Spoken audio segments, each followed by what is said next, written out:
یا نبی یا نبی مرحبا اے جان جانا جان ایمان یا نبی مرحبا اے جان جانا جان ایمان یا نبی اللہ رب العالمین والصلاة والسلام على سید الانبیاء والمرسلین وعلى آلہ واصحابہ اجمعین اما بعد فاعوذ باللہ من الشیطان الرجیم بسم اللہ الرحمن الرحیم الا بذکر اللہ تطمئن القلوب صدق اللہ العظیم وصدق رسولہ النبی الکریم وعلى آلہ واصحابہ اجمعین ہر چخواہی زیستن با آبرو ہر چخواہی زیستن با آبرو یاد او کن یاد او کن یاد او قابل صد احترام بزرگوں دوستوں، کون نہیں جانتا کہ دور حاضر میں ہر انسان پریشان ہے۔ دنیاوی سوچ و بچار اور تفرقات نے ہر شخص کو گھیرے میں لے رکھا ہے۔ کوئی اس لیے پریشان ہے کہ اس کے حسب منشا مال و دولت نہیں، رہنے کے لیے عمدہ مکان نہیں، دنیاوی آسائش و آرام کا سامان نہیں۔ کوئی وہ ہے کہ اس کے پاس سونا ہے، چاندی ہے، مال و دولت کی فراوانی ہے، کوٹھی، بنگلہ، اچھی سواری، دکان، فیکٹری، کارخانہ، بے حساب دولت ہے، مگر پریشان ہے کہ کہیں اس کی تجارت میں نقصان نہ آ جائے۔ چوروں، ڈاکوؤں اور لٹیروں کا خطرہ ہے، ٹیکس والوں کا خوف ہے۔ کوئی اس لیے پریشان ہے کہ اس کے پاس بیٹیاں ہیں، بیٹا نہیں۔ کوئی اس لیے پریشان ہے کہ اس کے پاس نہ بیٹا ہے نہ بیٹی، بے اولاد ہے۔ کوئی اس لیے پریشان ہے کہ اس کے پاس بیٹے بیٹیاں ہیں اور صاحب اولاد ہے مگر مالی وسائل نہیں کہ وہ ان کی پرورش اور جملہ ضروریات پوری کرنے میں ناکام ہے۔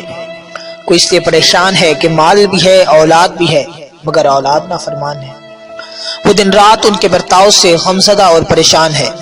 کسی کو افسوس ہے کہ اس کے پاس زیور تعلیم، کسی کے پاس تعلیم ہے مگر ملازمت نہ ملنے کی وجہ سے پریشان ہے۔ غرض یہ کہ کس پریشانی کا ذکر کیا جائے، ہر شعبہ زندگی میں لوگ پریشان ہیں۔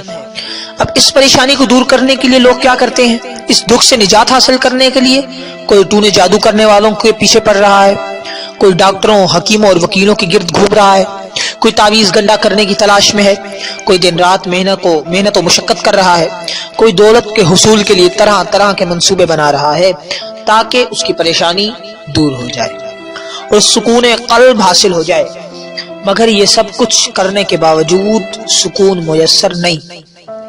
بعض لوگوں کا تو یہ حال ہے کہ انہیں رات کو نیند ہی نہیں آتی اور وہ نیند کی گولیاں کھا کر چند لمحے آرام کرتے ہیں، اور جب آنکھ کھلتی ہے تو پریشانی، حیرانی، سرگردانی، قلبی بے سکونی، فکر اور خوف و غم ان پر مسلط ہو جاتا ہے۔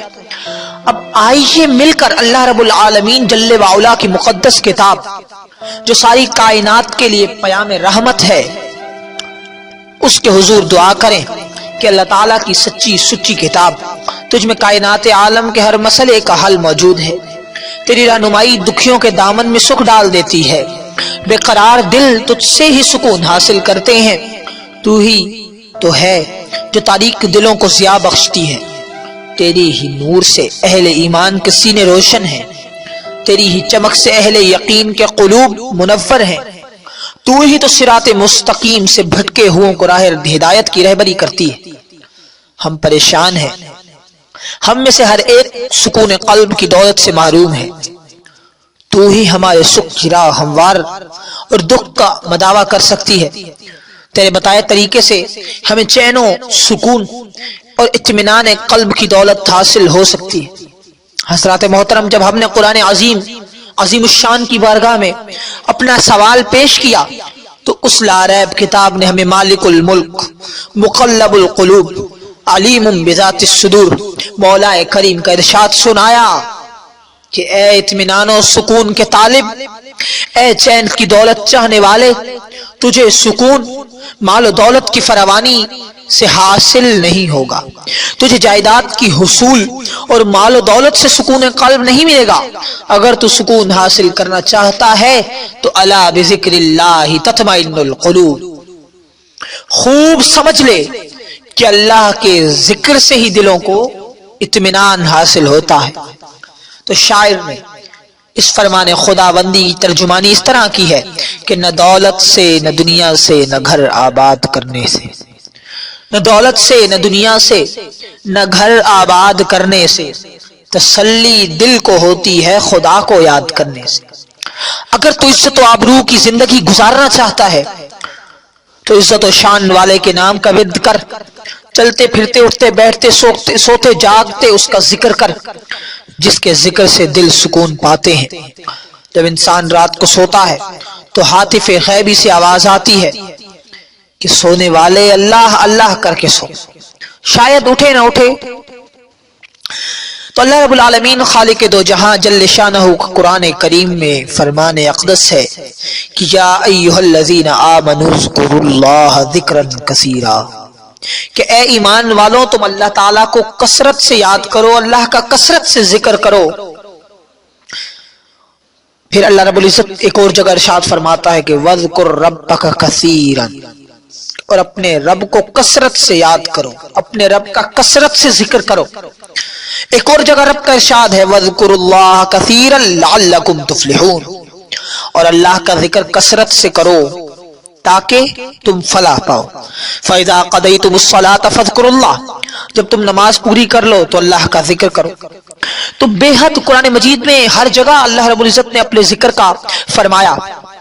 اب ذکر کرنے سے بندے کو اطمینان قلب اور مالک کی بارگاہ میں جو ہے اتنی قربت نصیب ہوتی ہے کہ اللہ تعالیٰ بھی اس کا ذکر فرماتا ہے کہ فَاذْكُرُونِي أَذْكُرْكُمْ وَاشْكُرُوا لِي وَلَا تَكْفُرُونَ، کہ بس تم مجھے یاد کرو میں تمہیں یاد کروں گا، اور میرا شکر کرو اور میری ناشکری نہ کرو۔